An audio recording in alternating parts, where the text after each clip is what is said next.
This video covers how to make, organize, and import QuickMarks on Turnitin.com through Vision. To make a QuickMark, type the usual comment. When you realize you want to save it for other papers, click Convert to QuickMark. Give it a name to appear on the icon, and see if you'd like it in the current QuickMarks set. Click Save, and the mark appears with the other marks you've collected with this set in the QuickMarks panel in alphabetical order. To manage your QuickMarks set, click the gear in the upper right corner of the QuickMarks.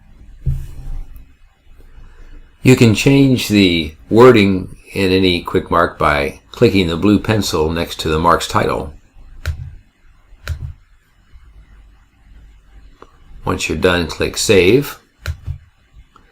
You can also add marks to your current set by going to Other Sets. Use the menu in the upper left corner of the interface. Click Another Set. Find a mark you'd like,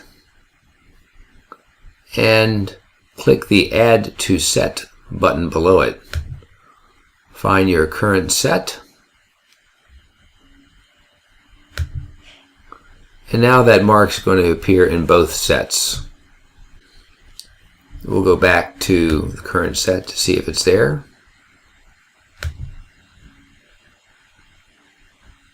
The QuickMarks, of course, are in alphabetical order, and there is Blend, and it indicates, again, which sets it's in.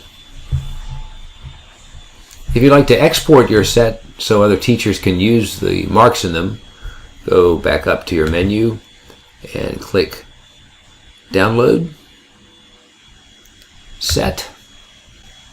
You can import a set by uploading one from another teacher by clicking Upload Set and then browsing in your drive. Enjoy using QuickMarks over and over again.